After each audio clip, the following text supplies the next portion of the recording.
নমস্কার বন্ধুরা, জ্যোৎস্না রীতিকথায় আরেকটি নতুন পর্বে তোমাদের সকলকে স্বাগত জানাই। বন্ধুরা, আজকের পর্বে আমরা জানব যে ফাল্গুন পূর্ণিমা বা দোল পূর্ণিমা চলতি বছরে কত তারিখে পালন করা হচ্ছে তার শুভ সময়সূচি এবং দোল পূর্ণিমার সঙ্গে জড়িত হোলিকা দহন, এই হোলিকা দহন কখন করা যাবে তার পূর্ণাঙ্গ সময়সূচিও জানব।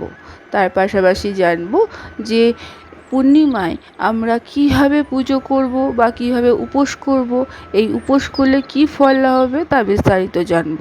আজকে পর্বটি যদি ভালো লাগে অবশ্যই শেয়ার করে দিও, লাইক করে দিও, আর পাশে রাখা বেল আইকনটিকে প্রেস করে রেখো যাতে পরবর্তী ভিডিও নোটিফিকেশন সবার আগে তোমাদের কাছে পৌঁছে যেতে পারে।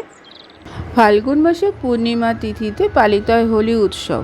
এই তিথি অনুসারে বহু গৃহস্থতে আয়োজিত হয় বিশেষ রকমের পুজো, আর পূর্ণিমা তিথি মেনে বহু বাড়িতে হয়ে থাকে সত্যনারায়ণের পুজো।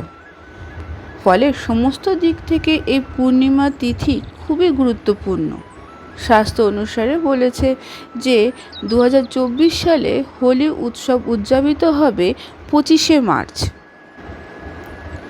তাই দোল পূর্ণিমা তিথি 2024 সালে পড়েছে 24শে মার্চ সকাল 9:54 থেকে এবং শেষ হবে পরের দিন 25শে মার্চ দুপুর 12:29।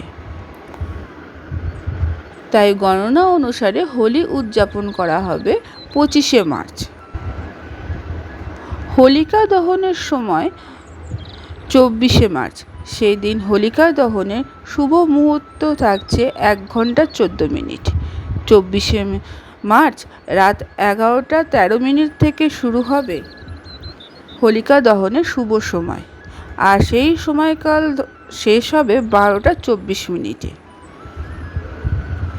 এই সময়ের মধ্যে হোলিকা দহন করতে হবে। যেহেতু এই পূর্ণিমায় চন্দ্রগ্রহণ লাগছে, তাহলে চন্দ্রগ্রহণ কখন লাগছে আমরা একটু জেনে নিই। হোলির সময় ফাল্গুন পূর্ণিমায় হবে চন্দ্রগ্রহণ।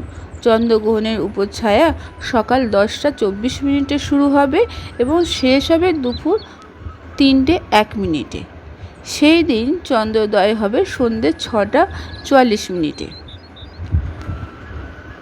ফলে 25শে মার্চ দোল পূর্ণিমার পাশাপাশিও রয়েছে চন্দ্রগ্রহণ।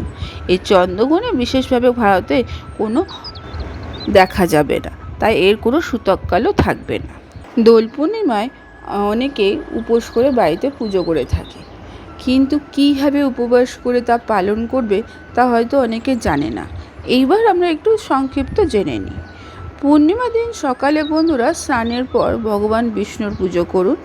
তারপর পুজো করার পর পূর্বপুরুষদের প্রার্থনা করুন।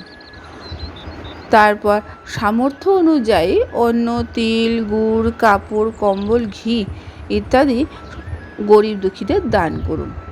যদি সম্ভব হয় তবে এই দিনে একটি গরুও দান করতে পারেন, কারণ এই দিনে গরু দান বিশেষ তাৎপর্যপূর্ণ বলে মনে করা হয়। কথিত আছে যে ব্যক্তি উপবাসে প্রকৃতভাবে ভক্তি সহকারে পালন করে তার সমস্ত মনোবাঞ্ছা পূর্ণ হয়। যদি না খেয়ে বা ইচ্ছা অনুসারে ফল গ্রহণ করে তাহলে এই উপবাস করতে পারেন। অর্থাৎ উপবাস যদি শুদ্ধ মনে শুদ্ধ কাপড়ে উপবাস করে থাকেন তাহলে অবশ্যই ভগবান বিষ্ণু আপনার মনোবাঞ্ছা পূর্ণ করবে।